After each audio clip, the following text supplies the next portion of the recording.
शांति। हाणे 2 मिनट बाबा खे याद कंदासीं। मां आत्मा भ्रुकुटी जे विच में वेठी आहियां। मुंहिंजा आत्मा जो पीउ निराकार बाप परम धाम में रहण वारो हाणे निराकार बाप हिन सृष्टि ते आयो आहे।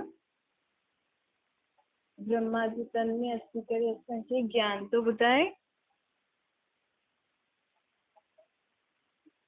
मां आत्मा हाणे परमात्मा जा मां वाक्य थी ॿुधां।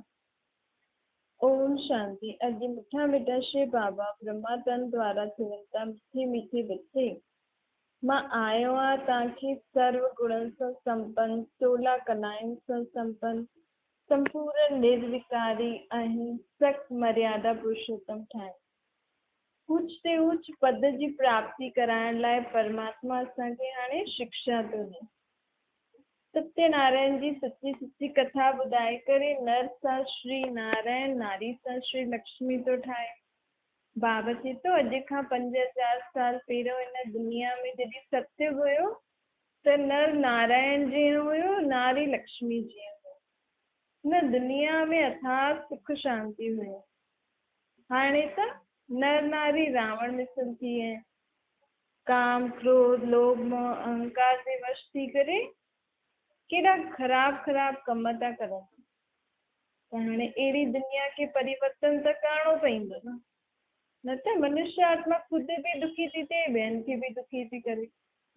अहिड़ी दुख जी दुनिया खे परिवर्तन करण लाइ सुख सागर जो बाप हिन दुनिया में आयो। दुखनि जी दुनिया में ई ईंदो आहे भॻवानु। सुख जी दुनिया में भॻवानु न ईंदो आहे। बाबा चए थो मां सत्य त्रेता में कॾहिं न ईंदो आहियां। शुद्ध सुख हूंदो आहे न। द्वापर में बि द्वापर कलयुग में बि मां मथां मथां ई तव्हांजी मदद कंदो आहियां। जॾहिं एॾो दुख न हूंदो आहे। जॾहिं घोर दुख ईंदो आहे, जॾहिं कोई बि मनुष्य आत्मा वॾे खां वॾे गुरु संत बि जॾहिं मनुष्य जी मदद न करे सघंदा आहिनि, अहिड़े समय ते मां अची करे सभिनि जो उद्धार कंदो आहे। सभी आत्माउनि जो, सभी धर्म स्थापकनि जो, साधु संत गुरु गोसाई सभिनि जो सदगति करण परमात्मा गति सदगति करण हिन समय कलयुग जे अंत में ईंदो आहे। त बाबा चईंदो जॾहिं घोर दुख घोर पाप जी दुनिया थी वेंदी आहे तॾहिं मां हिन सृष्टि ते ईंदो आहे ऐं ब्रह्मा जे तरीक़े शरीर में ई ईंदो आहे कि जानवर जे शरीर में न ईंदो आहे। हिन समय मनुष्य हिक ॿिए जो कारो मुंहुं था करनि। हाणे मां तव्हांखे गोरो ठाहिण आयो, स्वर्ग जो मालिक ठाहिण आयो न। स्वर्ग में आत्मा बि गोरी हुई त शरीर बि सुठो प्रधान। हाणे आत्मा बि कारी आहे त शरीर बि विकारनि जो आहे, पैदा थियल वारो आहे। तमो प्रधान तत्वनि जो शरीर ठहियल आहे न। त हाणे आत्माउनि खे गोरो मां ठाहियां थो, पोइ सत्युग में असांखे सुठो प्रधान तत्वनि जो शरीर मिलंदो। बाबा त आत्माउनि खे प्रकृति खे सुठो प्रधान ठाहींदो। उनजे लाइ बाबा सिर्फ़ु हिकु ॻाल्हि थो चए, छा? मन मना भव। पंहिंजे खे आत्मा सम्झो, मूंखे यादि करो निराकार रूप में, त तव्हां सुठो प्रधान थी वेंदा। रास्तो त ॾाढो सहज आहे, लेकिन त बि ॿारनि खां पुॼे नथो। छोकी एॾे समय खां महिनत जो कमु करे ॾिठो अथनि न, भक्ति में महिनत कंदे कंदे हाणे सोचनि था बसि एतिरो करण सां असांखे सुख मिलंदो। इहे कीअं? सन्यासी एॾो तप कयो त बि उन्हनि खे देवताउनि जहिड़ो सुख न मिलियो। हाणे असां सिर्फ़ु एतिरो करूं असांखे सुख मिलंदो देवताउनि। हा, छोजी परमात्मा आहे न सर्व प्राप्तियुनि कराइण वारो ऐं असांजो बाप आहे न। ॿार बाप खे बाप चए प्यार सां हुनजो चयो मञे त सभु मिल्कियत हुनजी थी वेंदी अथसि न। जॾहिं खां ॿार पैदा थींदो आहे तॾहिं खां माउ बाप हुनजा सेवादारी थी वेंदा। सभु कुझु ॿार जे लाइ कंदा आहिनि। जीअं त ॿार जो सेवादारी थी वेंदो। हिते बि जॾहिं असां भॻवान खे पंहिंजो बाप सम्झंदासीं न त बाप जी सर्व शक्तियूं गुण ज्ञान कंहिंजो थी वेंदो आहे? ॿार। परमात्मा स्वर्ग जो रचयिता आहे, त स्वर्ग में ऊच ते ऊच पद जी प्राप्ति कंहिंजी थी वेंदी आहे? ॿार जी थी वेंदी आहे। हिन में महिनत जी कोई ॻाल्हि कोन्हे, सिर्फ़ु परमात्मा खे पंहिंजे बाप जे संबंध में यादि करो। परमात्मा खे पंहिंजे हर मन जी ॻाल्हि, हर संस्कार स्वभाव जेका बि असां में आहिनि बुरा, घड़ी घड़ी हुनखे यादि करे सभु कुझु ॿुधाईंदा रहो ऐं हुनजे चए ते हलो। उहो छा थो चए? सिर्फ़ु हिकु ई ॻाल्हि तो चए थो न कि मूंखे यादि करो, पवित्र रहो। बाबा चए थो इन ॻाल्हि खे मञण सां ई तव्हांखे स्वर्ग जी बादशाही थी मिले। स्वर्ग जो सुख सभु थोरी ॾिसी सघंदा। माण्हू त फटाफट था चवनि फलानो स्वर्गवासी थियो, लेकिन स्वर्ग में वञण जे लाइ थी असांखे महिनत करणी पवंदी आहे, पढ़ाई पढ़णी पवंदी आहे न, भॻवान खे यादि करणो पवंदो आहे, ख़ुदि खे सुधारणो पवंदो आहे, दैवी गुणनि जी धारणा करणी पवंदी आहे। त बाबा चए थो ॾिसो हाणे मूंखे यादि करे तव्हांखे स्वर्ग जी प्राप्ति थिए थी। मरदे समय सभु चईंदा आहिनि न भॻवान खे यादि करो। त हाणे वैसे बि दुनिया में छा थो हले, कॾहिं कोई थो वञे कॾहिं कोई थो वञे, त हाणे समय ई दुनिया जो परिवर्तन थियण वारो। त अहिड़े समय ते असांखे भॻवान खे सॼो ॾींहुं निराकार रूप में यादि रखणो आहे। बाबा ईअं थोरी थो चए कि सॼो ॾींहुं मूंखे कर्म बि न करो, मूंखे यादि कंदा रहो। बाबा त चए थो सभु कुझु कंदे मूंखे निराकार रूप में यादि करो। मूंखे त जीअं पंहिंजो साथी ठाहे छॾियो। जीअं सुबुह जो उथो, हलो बाबा हाणे ईअं करिणो आहे, रोटी ठाहिणी आहे, धंधो करिणो आहे, हिन सां मिलणो आहे, इहो कमु करिणो। इन रीति बाबा खे पंहिंजो साथी ठाहे करे सॼो ॾींहुं कर्म करो त तव्हां में दैवी गुणनि जी धारणा थींदी, जन जन्मांतर जे पाप जे मुक्त थी वेंदा। ऐं सदा सत्य जे संग में रहण सां असां छा थी वेंदासीं? सच्चा थी वेंदासीं। आत्मा कूड़ी थी आहे न, आत्मा में न गुण आहे, न शक्ति आहे, न सम्झ आहे, विकारनि वारी आत्मा थी वई आहे। आत्मा जा असली गुण संस्कार शांति, प्रेम, आनंद, ज्ञान, पवित्रता, शक्तियूं, सुख। आत्मा सुख स्वरूप आत्मा आहे। ऐं हाणे असां सुख भॻवान खां मांगूं था। अरे तव्हांजो त असली स्वभाव संस्कार ई सुख आहे, गुण ई सुख में रहण जो आहे।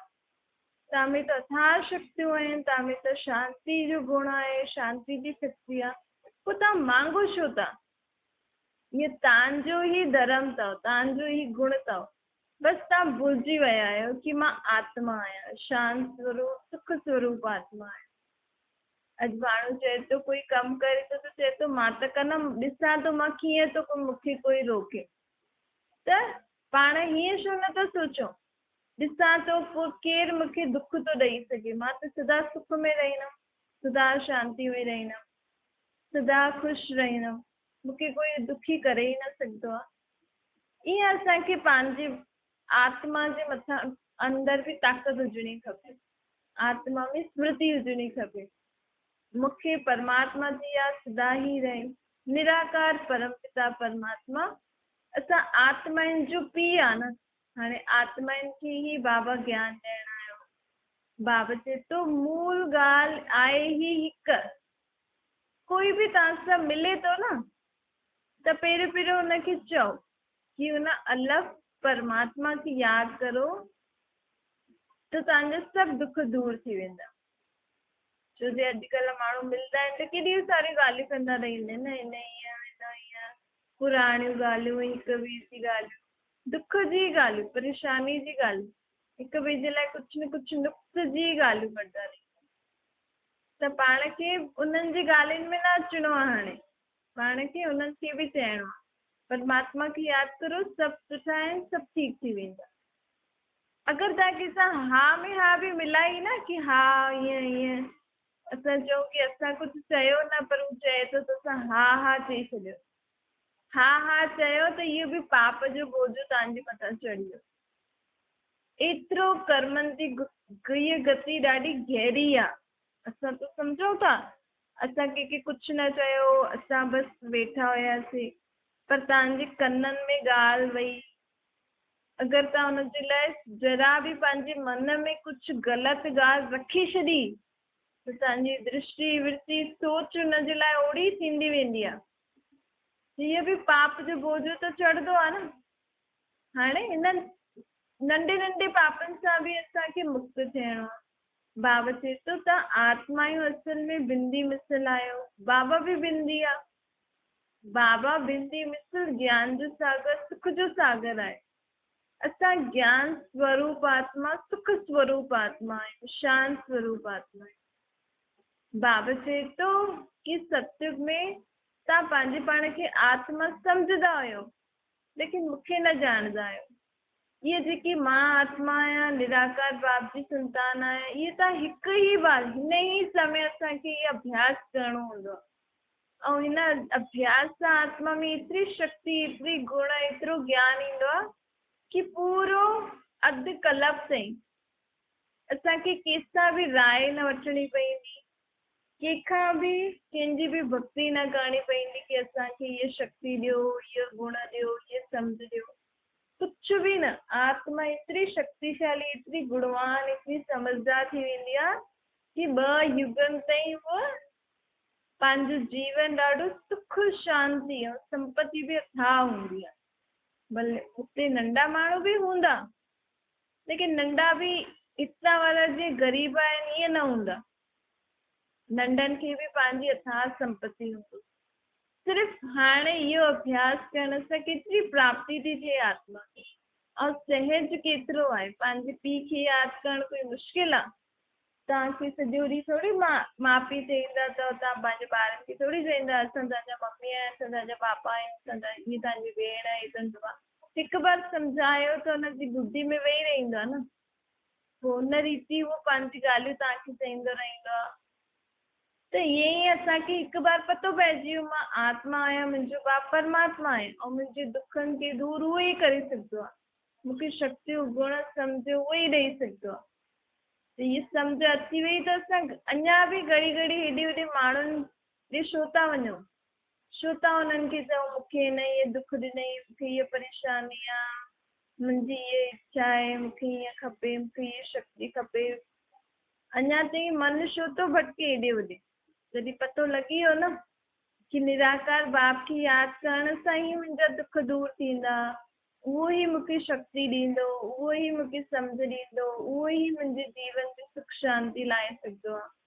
त अञा ताईं मनुष्य आत्मा भटके छो थी? द्वापर युग खां त असां भटकिया आहियूं न। कॾहिं हीअ हिन जी भक्ति, कॾहिं हिन जी पूजा, कॾहिं हीअ पाठ, कॾहिं हीअ जपण, कॾहिं हेॾे तीर्थनि ते। शो पा भटको? सुख शांति जे लाइ। हाणे जॾहिं परमात्मा चए थो तव्हां घर वेठे जॾहिं बि चाहो मूंखे निराकार रूप में यादि करो, तव्हांखे सुख शांति जी अनुभूति मां ॾियां थो, तव्हांखे तव्हांजा सभु दुख दूरि करां थो। त आत्मा एॾो सहज कम बि छो थी करे सघे? छोजी आत्मा बाबा खे निराकार रूप में पहचाने, सम्झी नथी सघे न। सिर्फ़ु ॿुधी करे न छॾिणो आहे, असांखे अभ्यास करिणो आहे। पहिरियों बि असां इहो अभ्यास कयोसीं, तॾहिं त हाणे अञा ताईं असांखे जेतिरो माण्हुनि खे दुख आहे उन हिसाब सां त असांखे कोई दुख न आहे न।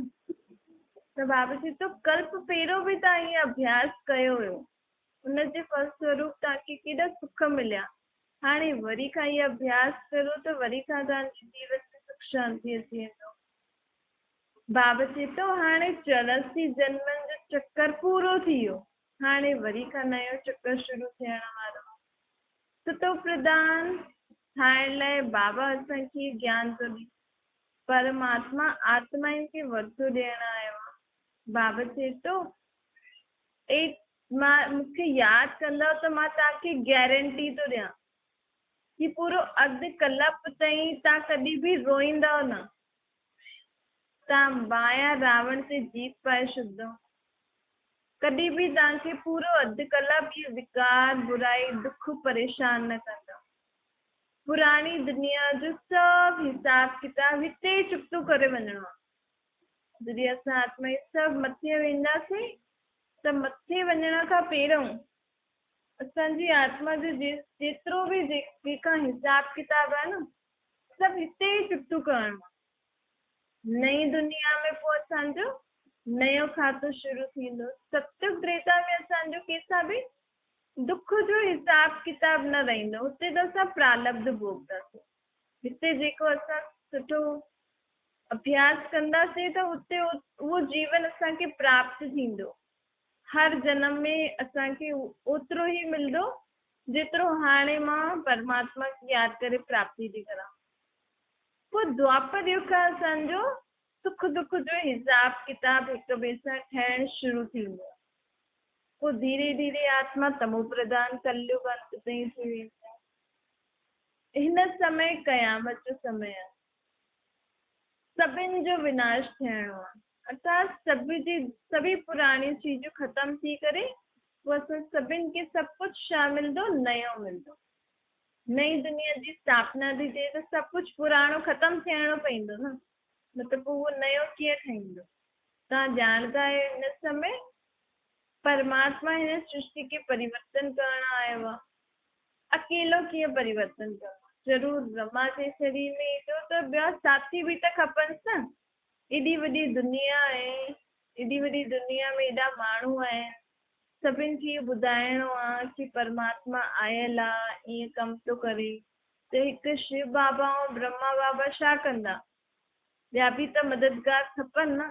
हिन करे असां सभु ॿार बाबा जा मददगार आहियूं। असांखे जेको बि मिले थो उनखे एतिरो त कम से कम ज़रूर ॿुधाइणो आहे कि असांजा ॿ बाप आहिनि, हिकु शरीर जो ऐं शरीर खे हलाइण वारी आत्मा जो बाप परमात्मा आहे। उहो परमात्मा ई असांजे लाइ सुख जी दुनिया स्थापना करण आयो आहे। परमात्मा ई असांखे सुख ॾियण आयो आहे। आत्माउनि खे सुख शांति जो वरितो सिवाय परमात्मा जे ॿियो कोई ॾेई न सघंदो आहे। बाबा चए थो तव्हांखे सत्संग में त सोने ऐं हीरे जा बर्तन मिलंदा। गोल्डन स्पून इन माउथ चइबो आहे न। असांजे मुख में सोने जी चम्मच सां असां रोटी खाईंदासीं, खीर पींदासीं। कलयुग में भी जो राजाउनि वटि जन्म वठंदा आहिनि उन्हनि खे भी इहे सभु मिलंदो आहे। लेकिन सतयुग ऐं कलयुग में त ज़मीन आसमान जो फ़र्क़ु आहे न। हुते त असली सोने जी जड़त वारी चम्मच बर्तन हूंदा ऐं हिते त भल सोने जी अगरि कंहिंखे हुजनि बि लेकिन दुख त थींदो आहे न कंहिंसां न कंहिंसां। कोई बीमारी या कुझु भल रोटी पाणी सोने जे बर्तन में खाइनि था पर दुख त आहे।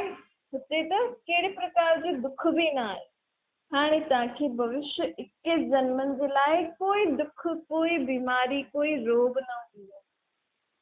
अधु कलाक ताईं हिन दुनिया में रोइण आदि कुझु बि न हूंदो। कोई पंहिंजे कर्म बि न कूटंदो। हिते त कर्म बि केॾा कूटंदा आहिनि न। हाय मां अहिड़ो कर्म छो कयो, अलाए कहिड़े जन्मनि जा कर्म भोगां थी मां। त इहे सभु कर्म कूटण बि हुते न हूंदो। हे त आहे ई स्वर्ग। बाबा चए थो सुठी रीति बुद्धि सां कमु वठो हाणे कि भॻवानु असांखे छा ॾियण आयो आहे। ऐं हाणे बि अगरि असां ईअं ई समय गवायो अलबेलेपन में त कुझु बि प्राप्त न थींदो न। पोइ अंत में पछताइणो पवंदो। बाबा चए थो अंत में जंहिं ज्ञान न वरितो आहे उहो त पछताईंदा ई सही। लेकिन सभिनि खां ज्यादा केरु पछताईंदो? जंहिंखे ज्ञान मिलियो बि, सम्झियो बि ऐं पोइ बि सुठी रीति धारण न कयनि, पोइ बि अलबेलोपन ॾेखारनि, उहा आत्माऊं अंत में ॾाढो ई पछताईंदियूं कि असांखे बाबा केतिरो सम्झाई, केतिरो असांखे चइबो ॿारनि खे यादि करो, शक्ति पंहिंजे अंदरि धारण करो, मूंखे यादि करे गुण धारण करो। असां न कयो त उहो ॿार अंत में ॾाढो पछताईंदा आहिनि। करे समय खे पहचानणो, असांखे बाप खे पहचानणो ऐं बाबा खे यादि करे पंहिंजे अंदरि सर्व शक्तियूं गुण सम्झ धारण करणी आहे। इहे ई त असांजे कम ईंदियूं न। बाक़ी हितां जो धन संपत्ति संबंधी आदि थोरी असांखे ॿिए जन्म में कमु ईंदा। हाणे ई कोई शरीर थो छॾे त उहो संबंधी उते ई रहिजी विया न। हुन आत्मा सां गॾु छा विया? हुन जा सुठा ऐं बुरा कर्म विया न। त असांखे कंहिंमें बि मोह न रखिणो आहे। हा भई असां पाठ वॼायूं था, आहियूं त सभु असां बि आत्मा आहियूं, सभु हिक ॿिए सां पाठ वॼायूं था। मूंखे त सभिनि सां सुठो ई करिणो आहे न। छोजी मां शरीर छॾे छॾां त मूंसां गॾु इहे संबंधी थोरी हलंदा। मुंहिंजा जेका सुठा कर्म आहिनि, सुठा संस्कार आहिनि, उहे ई मूंसां गॾु हलंदा न, बुरा बि हलंदा। लेकिन हाणे बाबा जेकी असांखे दुनिया में वठी थो हले, उनमें असांजा बुरा संस्कार न हलंदा। बुरा संस्कार, बुरा हिसाब किताब हिते ई सभु चुप्तू करे ख़तमु करे, जेको कुझु बि सुठो सुठो हूंदो न, उहो असां सां गॾु हलंदो सत्युग। त इन करे हाणे जेका बि ज्ञान नथा वठनि उहे त हली न सघंदा न। जेका ज्ञान वठनि था उहे ई हली सघंदा। त असांखे पंहिंजे अॻियां जे जन्मनि जी कमाई जे लाइ बि हाणे थोरो ध्यानु रखिणो आहे। उनजे लाइ सिर्फ़ु छा करिणो आहे, कर्म कंदे बाप खे यादि करिणो। बाबा चए थो मां तव्हां आत्माउनि सां थो ॻाल्हायां, मां विनाशी शरीर न ॾिसंदो आहियां, मां त अविनाशी आत्माउनि खे ॾिसंदो आहियां। चवां थो हे जीव जी आत्मा, तूं जॾहिं परमधाम में हुई आहे त ॾाढी शुद्ध पवित्र हुई। हाणे तूं विकारनि जे वश थी करे पतित थी आहे। हाणे वरी खां मूंखे यादि करो त तव्हां पावन थी वेंदव, पावन दुनिया में वठी वेंदो मां तव्हांखे। हिन समय पतित दुनिया, इहे ई पतित दुनिया ख़तमु थी वेंदी। केरु थो ख़तमु करे हिनखे? मनुष्य आत्मा ई थी ख़तमु करे न। छोजी मनुष्य आत्मा ई अहिड़ी चीजूं ठाहे थी जंहिंसां दुनिया जो नाश थो थिए। पोइ हिन दुनिया में छा हूंदो? पोइ हिन जे लाइ तव्हां त विनाशी तयारी था करो, लेकिन मां कंहिंजी तयारी थो करायां? नई दुनिया जी स्थापना। भई दुनिया ये ख़तमु थी वेंदी, पूरी दुनिया सभु हिक ॿिए सां लड़ी करे सभु ख़तमु थी वेंदा। पोइ हिन दुनिया में अॻियां कीअं हलंदो? और चक्कर त सदा ई फिरंदो रहंदो आहे। और मां त डायरेक्टर आहियां न, डायरेक्टर खे त लॻंदो आहे न भई मुंहिंजी फिल्म हलंदी रहे कॾहिं हमेशह। त परमात्मा डायरेक्टर हाणे सृष्टि ते आयो आहे, ॾिसी तो सभु लड़नि था, झगड़नि था, दुनिया खे ख़तमु करण जी प्लानिंग था ठाहिनि। त मां बि हिन ई सृष्टि ते नई दुनिया जी स्थापना करण जी प्लानिंग थो ठाहियां। छोजी हिन भारत भूमि ते ख़ासि कॾहिं बि ड्रामो बंदि न थींदो आहे। सदा हिते खेल हलंदो ई रहंदो आहे। त इन करे भॻवानु हाणे वापसि खां हिन दुनिया में नयो चक्कर कीअं शुरू थींदो, उन जे लाइ तयारी थो कराए। त उन चक्कर में केरु ईंदो? जेकी आत्मायूं हाणे तयारु थींदियूं उहे ई त ईंदियूं न। तव्हांजे घर में तव्हां ज्ञान था ॿुधो त तव्हां ई ईंदा, ॿिया थोरी ईंदा। ॿिया पोइ पंहिंजे पंहिंजे समय में द्वापर युग खां पोइ ईंदा। सत्य त्रेता जा सुख त तव्हां ई ॾिसंदव न। तव्हांजे परिवार वारा अगरि ज्ञान नथा वठनि त उहो थोरी ईंदा सत्य त्रेता में। जेको परमात्मा खे न पहचानंदो, उनजी चए ते न हलंदो, त उहो उनजी दुनिया में कीअं ईंदो? हाणे त परमात्मा ई उहो दुनिया स्थापना थो कराए न। त उहो चए थो हुन दुनिया में हलणो अथव त मुंहिंजे चए ते हलो, मूंखे यादि करो, पावन ठहो, शुद्ध ठहो। जीअं मां चवां थो हूअं ॻाल्हायो, हूअं उथो, हूअं वियो, हूअं खाओ, हूअं पीओ, हूअं संबंध निभायो, पंहिंजे पाण खे आत्मा सम्झो। आहे त ॾाढी सहज ॻाल्हि, लेकिन जेको कंदो उहो ई पाईंदो। असां ईअं न सोचो की असां करूं था त पोइ असांजे नंढनि खे बि हिन जी प्राप्ति थींदी। न, हिते ईअं न आहे। हिते जेकी आत्मा कंदी उहा ई प्राप्त कंदी, ऐं जेकी आत्मा न कंदी उहा प्राप्त न कंदी। छो जो हिते शरीर जो संबंध न आहे न, हिते आत्मा खे बाबा पढ़ाए थो।